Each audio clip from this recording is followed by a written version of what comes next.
What's going on, everybody, and welcome to GNR Central. And I want to talk about Chris Jericho today. So we've got some other news. We'll get to that in a bit. But Chris Jericho has a podcast called Talk is Jericho. He sometimes has the members of Guns N' Roses on, like Duff has done a show, Slash has done a show. And recently on his podcast, he said that he felt weird when Axl Rose tweets. So on the podcast, WWE star Sami Zayn spoke with Chris Jericho, and during the show, Jericho talked about the importance of staying in character. He also talked to us about his return to the independent scene. So as Jericho and Zayn discussed that certain performers should not use social media in light of their characters, Jericho divulged that The Undertaker once sent him a smiley face emoji. He said, I feel strange whenever Axl Rose tweets, Jericho admitted. He shouldn't be tweeting. It's just like The Undertaker sending me a smiley face emoji. I'm like, The Undertaker should not be doing that. He also went on to say something a little more controversial. So on Twitter, he basically blasted Guns N' Roses keyboardist Dizzy Reed for being inducted into the Rock and Roll Hall of Fame. So Jericho tweeted, no disrespect, but how the F is Dizzy Reed in the Rock and Roll Hall of Fame for Guns N' Roses, and Bruce Kulick and Eric Carr from Kiss are not? Explain that to me, Rolling Stone. As you guys know, Rolling Stone magazine is behind the Rock and Roll Hall of Fame. Now, popular SiriusXM radio host Eddie Trunk did respond to Jericho's tweet, saying because the Rock Hall reluctantly put Kiss in, Dizzy has been in GNR for 28 years, he deserves it. How did Dio not going in with Sabbath? 4 albums beyond the bands that do or don't get in. Who from the bands in the hall selects is a mess also. So Kiss was snubbed from the Rock Hall for years, while Guns N' Roses were immediately inducted after becoming eligible 25 years after the release of Appetite for Destruction. So it's also important to note that Dizzy played on a bunch of their albums. He played on the Illusion records, he played on the Spaghetti Incident, he played on the Sympathy for the Devil cover they did, plus his playing is all over the Live Era album, it's on the Greatest Hits, plus he played on Chinese Democracy, and he toured with the band during the Use Your Illusion tour for 2.5 years. Now only him and Matt Sorum are the non-original members of Guns N' Roses who were inducted, but of course, they were part of the Illusion era, and of course, Matt Sorum deserved to be inducted since he played on those records, and pretty much on all the same stuff that Dizzy played on with the exception of Chinese Democracy.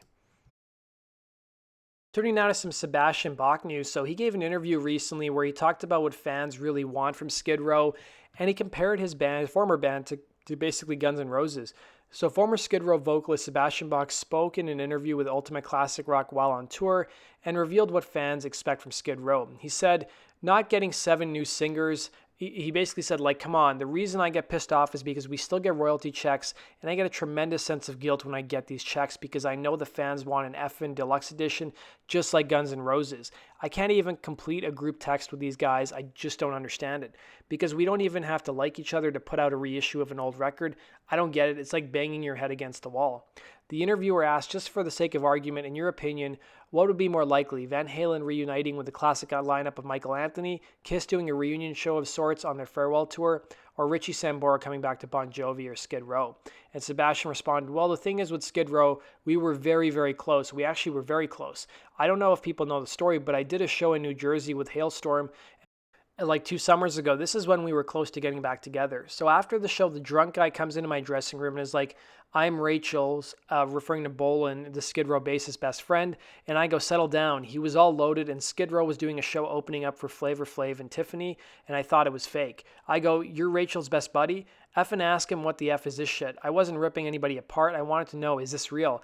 I just come off stage, so I wasn't drunk or anything, and this guy got all pissed off, and I had him kicked out of my dressing room, and that really was Rachel's best friend. The next morning, I woke up, and Rachel texted me, hey, Sebastian, way to go. Just when I'm thinking about getting into a room with you, you ripped me apart to my best friend. I go, your best friend was effed up in my face, slurring drunk. You cannot tell me what happened last night was more important than the reunion of Skid Row. So then Snake, Sabo from Skid Row, the guitarist, chimes in, well, I stick behind my buddies and I go, you guys are how can this be so important? A drunk guy comes in my dressing room, I tell him to get the F out of here. That's more important than 20 million records sold, iconic band status, all the royalty checks we get, that doesn't mean shit. I don't even know what to say. How is that even important? How does that make me an effing dick if I say, why is the band opening for Tiffany? What am I supposed to say? Like, right on? Is this what I'm signing up for? Because I ain't effing opening for Tiffany. Like, what's going on? There's no way I'm doing that. Does that make me hard to work with because I won't open for Tiffany? And does that make me a dick?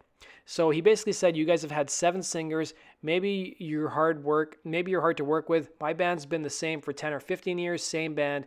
No problem in our 4 Broadway shows and a cast of 70 people. Gilmore Girls, they know I'm hard to work with. Or they don't think I'm hard to work with. And he went on to say that Netflix loves working with me. Trailer Park Boys, effing 8 seasons. They don't think I'm hard to work with. Maybe those guys are effing hard to work with. It's just a shame because our fans would like it, and there's no reason why not to. So if you guys want to see the entire interview with Sebastian Bach, I've linked to it down below. So Bumblefoot, the former Guns N' Roses guitarist, gave an interview with Shakat Journal, and the former Guns N' Roses guitarist explained how he started playing guitar. He said that I originally wanted to be a drummer. He said, when I first started developing an interest in music, I was 5 years old, and the Kiss Alive album came out in the mid-70s. As soon as I heard that, I just knew that's what I wanted to do, and I started working toward it.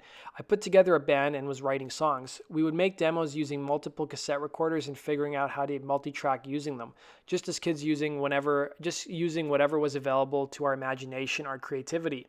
That was it, but I didn't want to be a guitar player. I knew I wanted to make music. I just didn't know how and what tool I should be using to make that happen. So I originally wanted to be a drummer. He went on to say my brother wanted to be a drummer, so he was older and he got to be the drummer.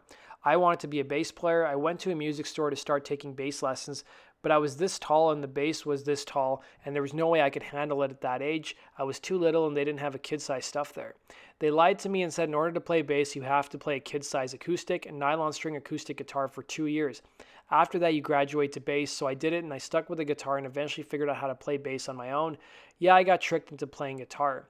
So his band Sons of Apollo's latest album, Psychotic Symphony, was released in October of 2017 via Inside Out Music, and you guys can watch the entire interview at the link below. So Alice Cooper called out rockers who tell people who to vote for, and I have to agree that I 100% agree with him. So there's been a number of musicians who've expressed their political views on social media or in interviews. One of them, of course, is Axl Rose. Richard Forrest is the same way. Del James is the same way. And Duff McKagan can get political too from time to time.